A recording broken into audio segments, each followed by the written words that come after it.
They call it a management technique. They dress it up in corporate language and pretend it is some kind of leadership strategy. But what a former staff member just revealed about Meghan Markle's behind-the-scenes behavior will change everything you thought you knew about the Duchess of Sussex. According to insiders who have worked directly with her, Meghan Markle deliberately berates employees in front of audiences, in front of witnesses, in front of anyone who happens to be watching, and she does it with one calculated purpose: to make them work harder. Let that sink in for a moment. This is not someone losing their temper in a stressful moment. This is not a boss having a bad day and snapping at a subordinate. This is, according to those who have experienced it firsthand, a deliberate and calculated manipulation tactic designed to humiliate staff members publicly, then apply pressure behind closed doors. One former palace insider put it bluntly: she would tear someone apart in front of others, make them feel small, make them feel incompetent, and then pivot to being supportive in private. The whiplash was intentional. It kept people off balance, desperate to please, terrified of the next public dressing down. And folks, when you hear tactics like this described, it starts to explain an awful lot about the revolving door of staff that has followed Meghan Markle from London to Los Angeles and everywhere in between. The pattern is unmistakable. People come in enthusiastic and leave traumatized. Sources close to the situation describe a workplace environment where you never knew which version of Meghan you would encounter. One moment she could be warm and charming, praising your work, making you feel like the most valued member of the team.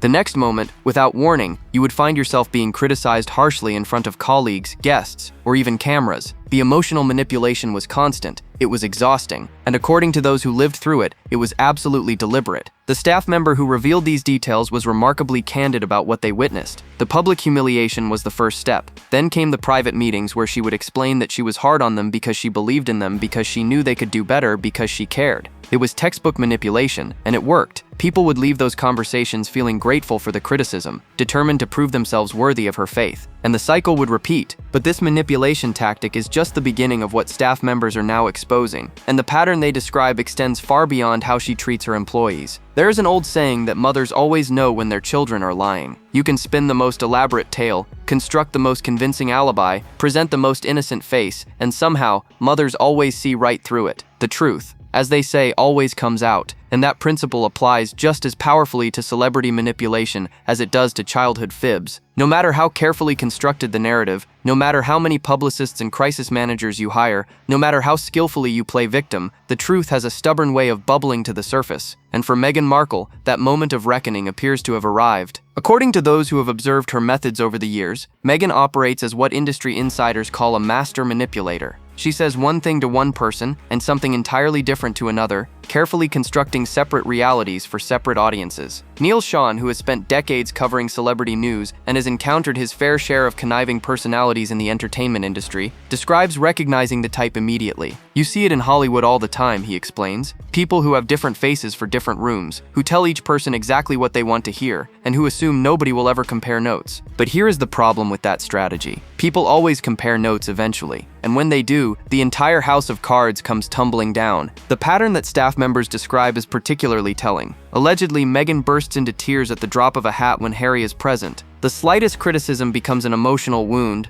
The smallest disagreement triggers waterworks, and Harry, by all accounts, rushes to defend his wife against whatever perceived threat has caused her distress. But behind the scenes, when Harry is not watching, sources say the tears disappear and a very different personality emerges. One insider described it as watching an actress step out of character. The vulnerable, emotional woman Harry sees is allegedly nothing like the calculated, strategic operator that staff encounter when the prince is not in the room. For those unfamiliar with this type of personality dynamic, let me explain why it is so effective. When someone uses tears strategically, they accomplish two things simultaneously. They position themselves as the victim, which deflects any criticism or accountability, and they trigger a protective response in their partner, which isolates that partner from anyone who might challenge the narrative. It is manipulation at its most sophisticated, and according to those who have witnessed it, Meghan has perfected the technique. And what she allegedly did to Victoria Beckham proves this manipulation extends far beyond palace walls and into the highest circles of celebrity society. The isolation tactic is one of the oldest manipulation strategies in existence, and according to multiple sources, Meghan Markle has turned it into an art form. The approach is devastatingly simple. You identify everyone around your target who might reveal inconvenient truths about your past, who might ask uncomfortable questions, who might encourage independent thinking, and then you systematically cut them off, one by one.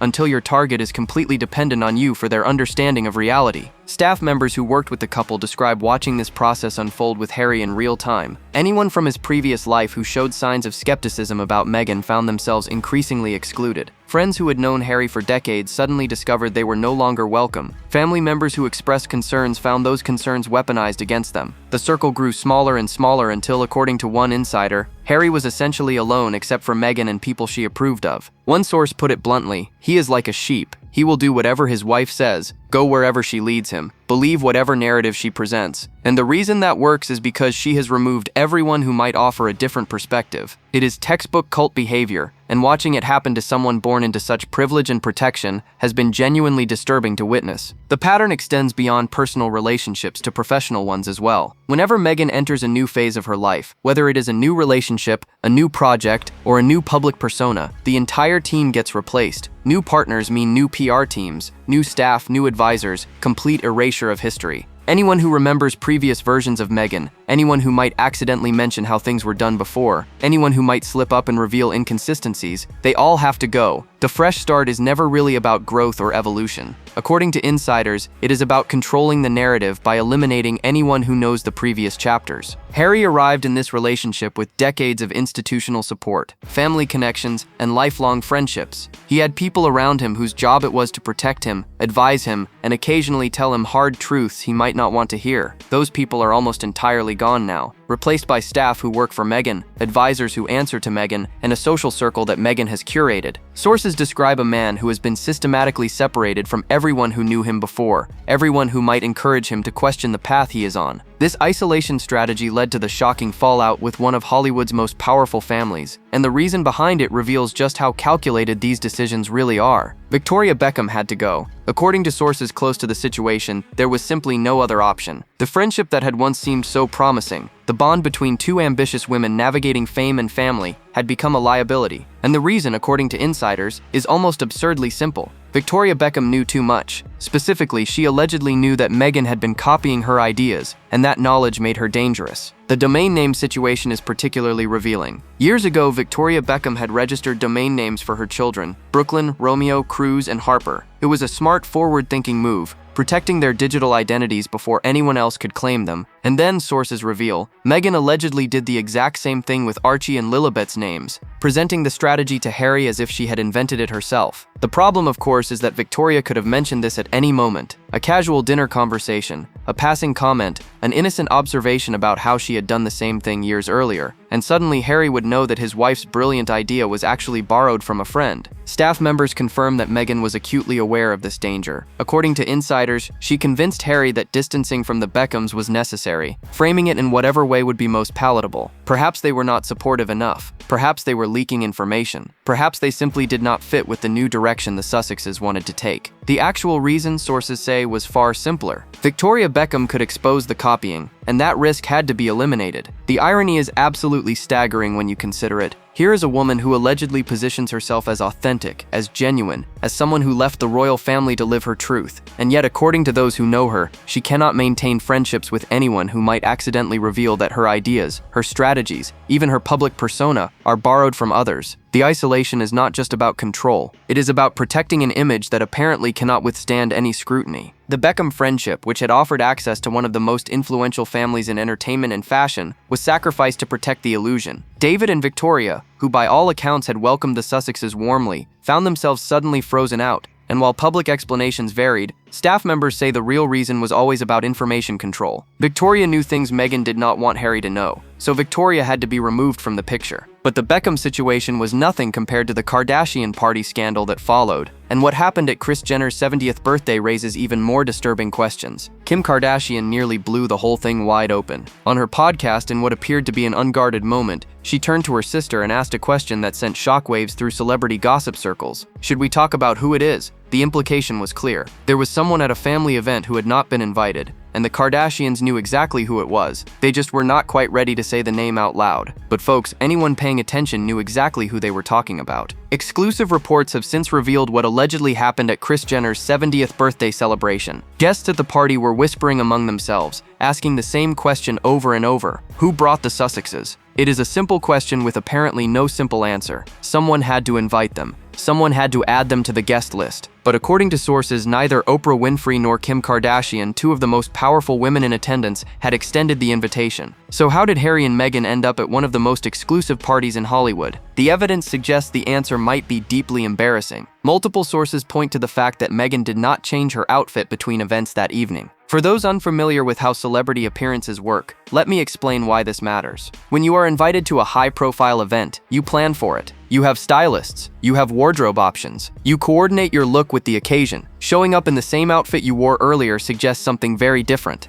It suggests an unplanned attendance. It suggests someone who heard about a party and decided to show up without a formal invitation. Insiders described the scene as awkward from the moment the Sussexes arrived. People were not sure how to react. Was this an official appearance? Were they expected? Should they be welcomed or questioned? The Kardashian family, masters of social situations, apparently handled it gracefully in the moment. But behind the scenes, the whispers were intense. And Kim's near revelation on her podcast suggests the family has not forgotten who crashed their grandmother's milestone celebration. The fact that this even happened reveals something profound about where Meghan and Harry now stand in Hollywood society. They are allegedly showing up to events uninvited, hoping their royal titles will be enough to gain entry. And when they do get in, people notice that something is not quite right. What happened next with the photographs would cost them their head of public relations, and the lie that was told is almost impossible to believe. Here is where the story takes an even darker turn. After the Kardashian party incident, Meghan's team allegedly fabricated an entire narrative to cover their tracks. According to multiple sources, they claimed there had been a consent form for photographs at the event, a legal document that guests had signed agreeing to certain terms. And according to this narrative, the Kardashians had broken that agreement by sharing images of the Sussexes without permission. Let us be brutally honest about what this allegation represents. If true, Meghan's team did not just spin a story to protect their reputation. They allegedly accused one of the most powerful families in entertainment of breaking a legal contract. They allegedly put the Kardashians' credibility on the line to cover up what may have been an embarrassing gate crash. And they allegedly pushed this narrative internationally through media outlets around the world, making the Kardashians look like the villains in a story where the Sussexes may have been the actual offenders. The casualty of this alleged fabrication was significant. Meredith Maines, who had been brought in as head of public relations, quit shortly after being made to push this narrative. 7 months. That is how long she lasted. 7 months of allegedly being asked to tell stories that did not hold up to scrutiny, to defend positions that were indefensible, to put her professional reputation on the line for claims that may not have been true, and then she walked out the door. Sources say Meghan's was deeply uncomfortable with the direction things were going. She had built a career on credibility, on relationships with journalists who trusted her, on being someone the media could rely on for accurate information, and suddenly she was allegedly being asked to push narratives that contradicted observable reality. The consent form story was apparently the final straw.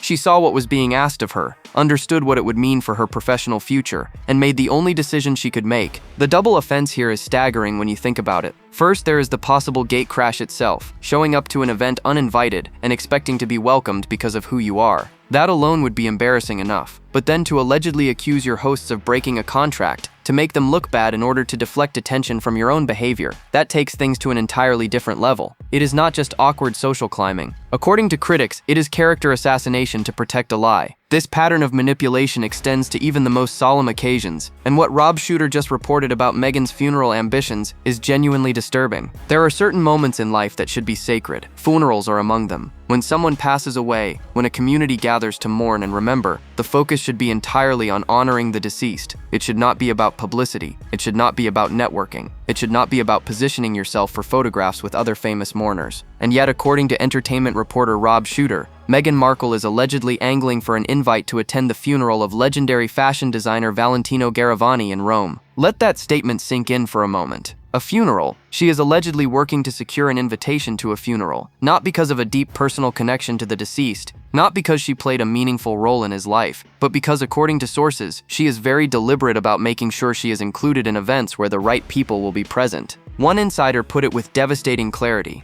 It is not just about paying respects. It is about being part of the inner circle. It is about the photographs, the connections, the ability to claim closeness to someone who can no longer contradict your version of the relationship. For someone who allegedly presents herself as deeply empathetic and emotionally intelligent, The calculation involved in using a funeral for social advancement is breathtaking. The contrast with the Dr. Jane Goodall situation makes this even more troubling. When the renowned primatologist and activist passed away, the Sussexes made grand public statements about their darling friend. They spoke of her influence. They mourned publicly. They positioned themselves as part of her inner circle. And then, when the actual funeral took place, they were nowhere to be found. The big statements about friendship apparently did not translate into showing up when it mattered. But somehow, Valentino's funeral is worth angling for an invitation. Sources suggest the difference is obvious. Dr. Goodall's funeral, while attended by important people, was not the kind of glamorous, high-profile event that would generate the right kind of photographs. Valentino's funeral in Rome, on the other hand, will be attended by fashion royalty, Hollywood elite, and European aristocracy. The guest list is essentially a who's who of the people the Sussexes desperately want to be associated with. And according to insiders, that is what is driving this alleged push for inclusion. Meanwhile, her husband was in court exposing even more manipulation tactics, and what Harry did on the witness stand raises serious questions about their entire operation. Prince Harry took the stand in a court case that had nothing to do with his wife. It was about phone hacking, about media intrusion, about his long-running battle with the British press, and yet somehow, according to observers who watched the testimony, Meghan became a central character in the performance. Harry brought her into the narrative with what critics describe as a scripted emotional moment, speaking about how miserable her life has become, how she suffers daily, how the woman he loves is trapped in what he called absolute misery. The tears came on cue. According to those who watched the testimony unfold, it was the most rehearsed bit of the entire proceedings. Harry had been combative throughout his time on the stand, sparring with lawyers, pushing back on questions, maintaining a defensive posture that some described as arrogant. But when it came time to talk about Meghan, suddenly the armor dropped. Suddenly the emotion flowed. Suddenly the prince who had seemed so guarded became vulnerable in a way that felt, to trained observers, deeply calculated. Allow me to translate what allegedly happened here. Harry was in court for his own legal matter, fighting his own battle against the media organizations he blames for destroying his life. And in the middle of that proceeding, he pivoted to paint his wife as a victim of circumstances so dire that she lives in misery. It was, critics say, a strategic insertion of Meghan's narrative into a forum where it did not belong, designed to generate sympathetic coverage and reinforce the victimhood brand they have built together. But here is where the manipulation becomes impossible to ignore. If Meghan's life is truly absolute misery, if she suffers every single day as Harry testified, then how do we explain her social media presence? How do we reconcile Harry's tearful courtroom testimony with the beaming photographs, the dancing videos, the constant messaging that she is happier than ever since leaving the royal family? The contradiction is so stark that it cannot be explained away as normal human complexity. Either Harry was exaggerating for effect in court, or the social media portrayal is a complete fabrication. Both cannot be true simultaneously. One observer put it bluntly: he saved the emotional performance for exactly the moment it would have maximum impact. That is not grief. That is not genuine anguish about his wife's well-being. That is theater. And the fact that it came in a legal proceeding, under oath, raises questions about the credibility of everything else he testified about. But their curated social media tells a completely different story. And what body language experts are revealing about their public performances is absolutely devastating. They posted a video of themselves dancing. It was supposed to look spontaneous, joyful, a candid glimpse into the happy life of a couple who escaped the constraints of royal existence. But body language expert Mark Bowden took one look at that footage and saw something entirely different. Highly curated, he called it, professional jump cuts, edited to create an impression of spontaneity that was anything but genuine. Every moment of alleged authenticity was actually carefully constructed for maximum emotional impact. Bowden, who has spent years analyzing nonverbal communication for corporate clients and media outlets, compared the dancing video to some of the most famous staged photographs in political history. He drew a direct line to Bill and Hillary Clinton's beach photos after the Monica Lewinsky scandal broke. Images that were supposed to show a strong marriage but that everyone understood were pure damage control. The Sussex dancing video, according to Bowden, operates on exactly the same principle. It exists not to document reality but to create a narrative that contradicts what people suspect might be true. The expert's verdict was brutal in its honesty. They are not great entertainers. They are not great stars by any stretch. What they are, according to his analysis, is people working very hard to appear to be something they may not actually be. The joy looks forced. The spontaneity looks scripted. The whole production feels like people desperately trying to convince the world, and perhaps themselves, that everything is fine. But the analysis that truly raised eyebrows concerned a throwback photograph from 2016, early in their relationship. Bowden examined the image and reached a conclusion that challenges the entire narrative Harry and Meghan have constructed. They do not seem like they actually know each other very well, he observed. observed. The body language of the two people in that photograph does not suggest the deep connection, the instant recognition of soulmates, the overwhelming love at first sight that the couple has described in countless interviews. It suggests, according to the expert, two people who are still figuring each other out. For those who have followed the Sussex story closely, this matters tremendously. The official narrative is that Harry and Meghan recognized something special in each other immediately, that their connection was profound from the very first meeting. But body language analysis of early photographs allegedly tells a different story. And if the foundation of their public narrative is questionable, what does that say about everything that has been built on top of it? All of this manipulation has led to one devastating consequence, and the numbers do not lie about where Meghan Markle now stands in the public consciousness. Netflix canceled the show. After all the hype, all the promotion, all the breathless coverage about Meghan Markle's return to Hollywood as a producer and star, the streaming giant looked at the numbers and made a decision. And those numbers tell you everything you need to know about where things actually stand. At one point, the series ranked 1,022nd on the platform. Let that number sink in. 1,022nd. That is not a disappointment. That is not a slight underperformance against expectations. That is a catastrophic rejection by the very audience the Sussexes have spent years trying to court. The public, it appears, has seen through the manipulation. The victim narrative that once generated sympathy has worn thin through repetition. The authenticity brand has been exposed as carefully constructed performance. The relatability that Meghan once projected has been undermined by private jets, multi-million-dollar mansions, and a lifestyle that could not be further from the struggles of ordinary people. What remains is a couple that a significant portion of the public simply does not trust, does not believe, and does not want to watch. Expert Dickie Arbiter, who spent years as a royal spokesperson and understands media dynamics as well as anyone, delivered a verdict that should terrify anyone managing the Sussex brand. She has devalued the currency, he stated plainly. By currency, he means her credibility, her appeal, her ability to attract audiences and partnerships. According to Arbiter, Meghan should not be the face of any brand right now because association with her has become a liability rather than an asset. The staff exodus, the failed projects, the exposed manipulation tactics, the endless stream of former employees and associates sharing unflattering stories, all of it has created what may be an irreversible credibility crisis. The playbook that worked so well initially, the victimhood, the tears, the claims of persecution, has been run so many times that audiences can now predict every beat before it happens. And once your manipulation becomes predictable, it stops working. The question that remains is whether any reinvention is possible. The Sussexes have shown remarkable ability to pivot, to rebrand, to find new angles when old ones stop working. But this time feels different. The manipulation playbook has been fully exposed. Former staff members are talking. Body language experts are analyzing every public appearance. Nothing they do escapes scrutiny anymore. And the audience that once gave them the benefit of every doubt has apparently stopped believing. Do you think Meghan's manipulation tactics will eventually cost her everything, including her marriage? Drop your thoughts below, like, subscribe, and stay tuned. The next video is waiting, and you will not believe what is coming next.